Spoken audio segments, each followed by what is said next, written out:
I've got a little job to do in my garage workshop, so I've had the heater on for about 20 minutes to try and warm the place up.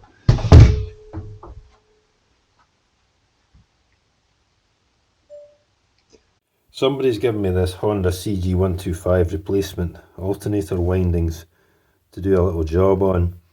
He's wanting to use LED lights on his bike, so the older Honda CG125s, don't know about the newer ones, but the older ones that use this type of setup run direct alternator lights. They're run directly from the alternator, so when you're sitting it ticking over, there's hardly any light. So what he wants to do is run them from the battery and replace them with LED lights. It's quite a common thing to do this. But what I need to do, and find something to point with. Oh, that was a good thing. The setup at the moment uses half the windings to charge the battery and the other half of the windings to power the headlight. So what I'm going to do is I'll disconnect this end of the windings from earth to start with. I'll just leave the earth wire connected.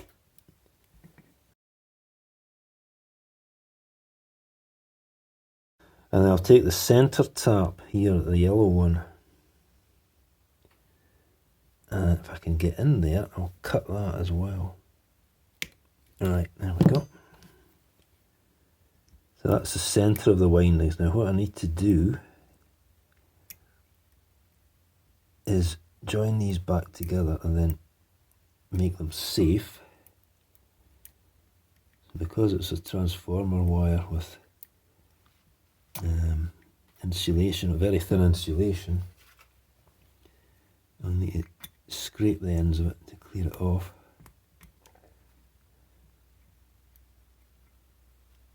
So I can solder them together.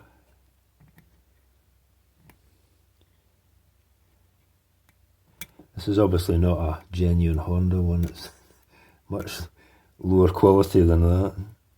But I think you can pick these up for about £15 or something.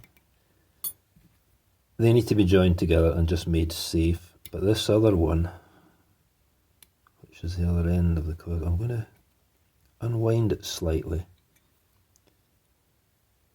because this needs to go onto the yellow wire there. So same again, I'll clean off the insulation at the end. That needs to go onto there, because that's one end of the windings and the white one over the other end of the windings. So that's where I removed the centre tap from. A little bit of nasty flux.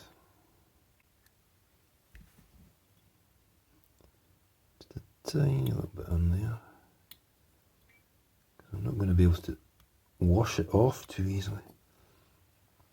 And soldering iron.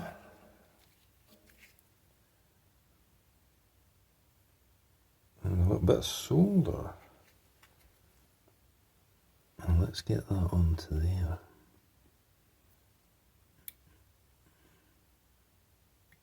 Yeah, it feels quite solid.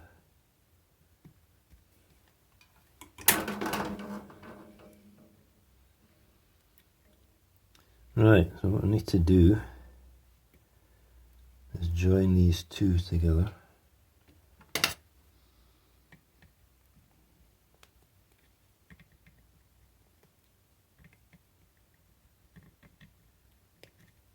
Right, that's better. So a little bit of flux on that as well. It's horrible stuff, that. And I'll get these soldered together as well.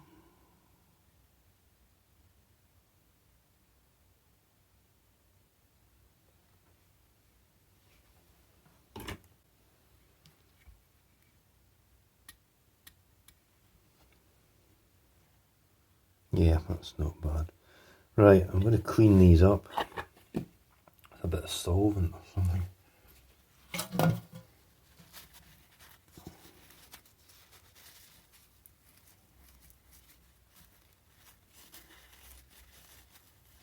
That's better. And And what I'll also do is put a tiny little bit of heat shrink on there. Then I'm going to put some epoxy resin just to hold things securely. And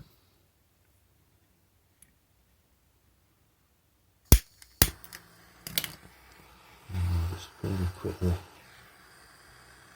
shrink that down.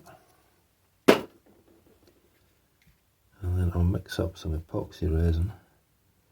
And I'm going to just glue these so they don't vibrate. Right, I'm just going to add some of that onto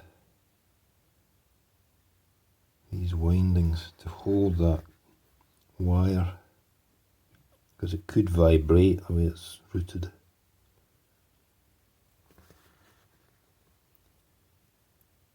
Put a bit on there as well. Doesn't seem to be anything on this, there's no transformer varnish or anything on it. And I'll put some in there to hold it there. Just don't want it vibrating, because eventually it could wear through the insulation, or even sort of work hard on the copper wire and cause it to shear off, split, break. Right, so just go through this again, what I've done. Half of these windings were for the lights, and the other half went through like a half-wave rectifier regulator to charge the battery. And what I've done is I've connected all the windings together by removing the centre tap. I've taken the one that was earthed, because it was a half-wave rectification. One end was earthed, so I've taken that off and put it on where the centre tap was. So what we've now got is all these windings in series, one end connected to the yellow and one end connected to the white.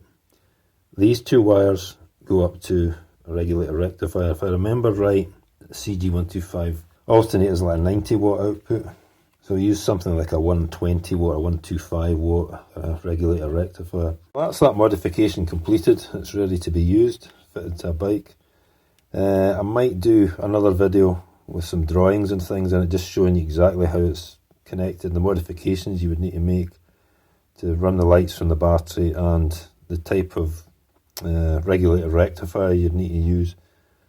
So I'll maybe just leave it at that. I just wanted to show the practical modifications that had to be done there, because this is very similar to a lot of bikes, a lot of smaller bikes using this type of setup, and even up to the likes of KTM 350s and 450s, it's a very similar modification.